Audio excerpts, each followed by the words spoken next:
দেশে যে অরাজকতা, নিরাপত্তাহীনতা, দ্রব্যমূল্যের চরম অসহনীয় ঊর্ধ্বগতি, একটা ভয়ঙ্কর পরিস্থিতি, এটা আমরা মনে করি যে সমন্বয়ক চক্র এবং তাদের পৃষ্ঠপোষক যে মীর জাফর চক্র দেশে কাজ করছে, দেশের বিরুদ্ধে, ধর্মের বিরুদ্ধে এবং মানবতার বিরুদ্ধে, একই সাথে যে ইন্টারিম গভর্নমেন্ট, তারাই এই পরিস্থিতি সৃষ্টি করেছেন।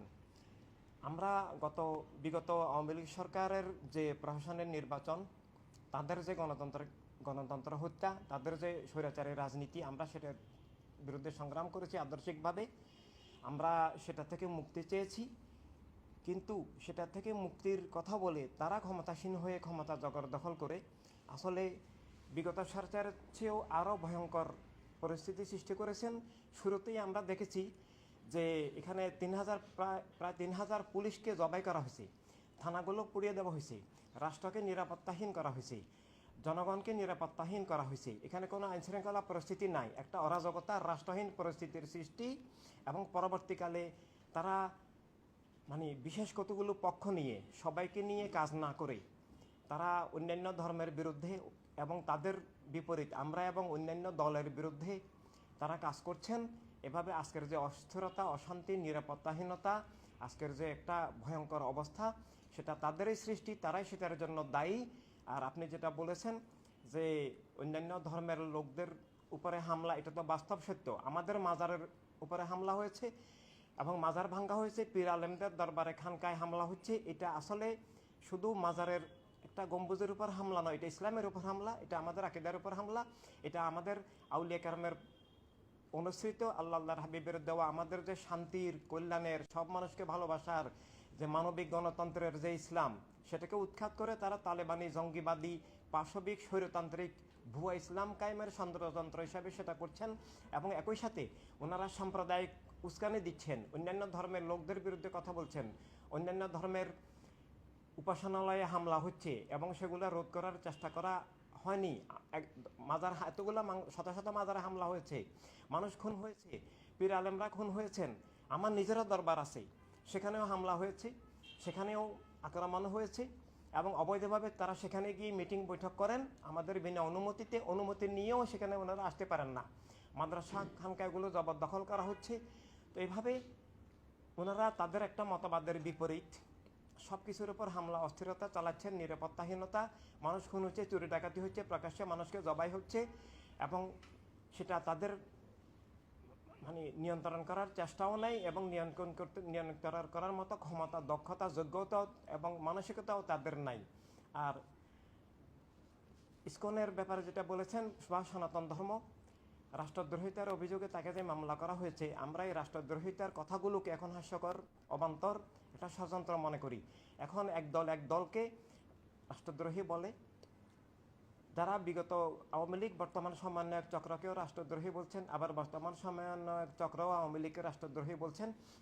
রাষ্ট্রদ্রোহী শব্দটা এখন একটা রাজনৈতিক গালিগালাজ, এক পক্ষকে ঘায়েল করার হাতিয়ার হিসেবে ব্যবহার করে এবং আদালতের মাধ্যমে রাষ্ট্রদ্রোহিতা আদালত এখন অধিকাংশ এইসব অপরাজনীতির দেশের আদালতগুলোকে ক্ষমতাসীন গোষ্ঠী পরিচালনা করে এবং ক্ষমতাসীন গোষ্ঠীর ইচ্ছা মতো আদালত থেকে বর্তমানে অনেক দেশে রায় দেওয়া হয়।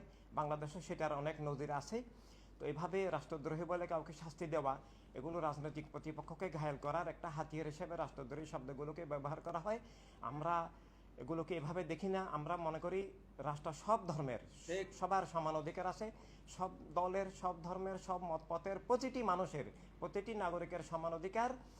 এভাবে তারা এখন যেগুলো করছেন, উস্কানি দিচ্ছেন, এগুলো ঠিক নয়। আমরা দেখলাম গ্রেপ্তার করেন এবং জামিনও দেন না, রিমান্ডের নামে অত্যাচার নিপীড়ন করেন, প্রতিপক্ষকে বিনা প্রমাণে মিথ্যা মামলা দিয়ে। বিগত আওয়ামী লীগ সরকারের আমলেও সেটা আমরা দেখেছি, বর্তমান সরকারের আমলেও সেটা আমরা দেখেছি এবং বিএনপির আমলেও আমরা দেখেছি যে বিচার বহির্ভূত হত্যা, র্যাবকে দিয়ে ক্রসফায়ারের নামে নাটক সাজানো, এগুলো বিএনপির আমলেও আমরা দেখেছি, বিএনপি জামাতের আমলেও আমরা এগুলো দেখেছি, আওয়ামী লীগের আমলেও আমরা দেখেছি, এখনও আমরা এগুলো দেখছি। এই ধরনের স্বৈরতন্ত্র, গুন্ডাতন্ত্র, খুনতন্ত্র, জুলুমতন্ত্র থেকে মুক্তির জন্যই আমরা ইনসানি বিপ্লব করি। আমরা যে কোনো মানুষ, যে কোনো ধর্মের হোক, মুসলিম, অমুসলিম, খ্রিস্টান, ইহুদি, হিন্দু, বৌদ্ধ, যেই হোক, কারো উপর, কোনো দলের উপর, কোনো ধর্মের উপর, কোনো ব্যক্তির উপরে যদি অন্যায় অবিচার হয়, আমরা ইনসানিয়ত বিপ্লব, আমরা সেটার প্রতিবাদ করতে অঙ্গীকারাবদ্ধ। আমরা সব মানুষের পক্ষে, পৃথিবীর প্রতিটি মানুষের অধিকার, স্বাধীনতা, ইজ্জত, নিরাপত্তার পক্ষে আমরা কাজ করি। তাই বাংলাদেশেও ইসকন নেতাকে গ্রেপ্তারের পর আমরা নিন্দা জানিয়েছি, তার মুক্তির দাবি জানিয়েছি এবং তার বিরুদ্ধে আরোপিত মিথ্যা মামলা প্রত্যাহারের আবেদন জানিয়েছি। আমরা দেখলাম জামিন পাওয়ার অধিকার সবার আছে, এমনকি খুনের আসামি হলেও জামিন পাওয়ার সাংবিধানিক অধিকার সবার আছে। আমরা দেখলাম জামিন দিল না, আর এটাতে উত্তেজিত হয়ে একজন তরুণ আইনজীবীকে, একজন প্রতিশ্রুতিশীল সম্মানিত আইনজীবীকে হত্যা করা হলো। আল্লাহ তাআলা কোরআনে পাকে বলেছেন, এক মানুষকে হত্যা করা সব মানুষকে হত্যা করা। তার একটা শিশুও আছে, আমি নিজেও তার শিশুর কোলের ছবি দেখে আমি নিজেও কেঁদে দিয়েছি। কিন্তু সেটার জন্য এই সরকারই দায়ী। কেন এভাবে গ্রেপ্তার করা হচ্ছে, কেন দেশকে জঙ্গিবাদের দিকে ঠেলে দেওয়া হচ্ছে? এবং ইসকন বা ওনারা, আমরা মনে করি না বাংলাদেশের সমস্যা, যিনি যার ধর্ম নিয়ে চলবেন, কিন্তু কেউ যদি কোনো প্রমাণিত অপরাধ করেন, যে কোনো ধর্মের লোক, যে কোনো মানুষ যদি কোনো প্রমাণিত অপরাধ করেন, সেটার বিচার হতে পারে। কিন্তু সেটার বিচার তো হচ্ছে না। পুলিশ হত্যার জন্য তো একটা মামলাও দায়ের হয় নাই, মাজার ভাঙ্গালের বিরুদ্ধে একটা মামলাও হয় নাই, মন্দির ভাঙ্গালের বিরুদ্ধে মামলা হয় নাই, কোনো খুনের বিরুদ্ধে মামলা হচ্ছে না, তাদের খুনের বিরুদ্ধে মামলা হয় না।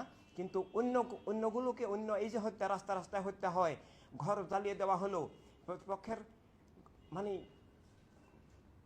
অফিসে হামলা হচ্ছে, মাদ্রাসা হামলা হচ্ছে, খানকায় হামলা হচ্ছে, কেউ গ্রেপ্তার হচ্ছে না, আর অন্যায়ভাবে মামলা দেওয়া হচ্ছে।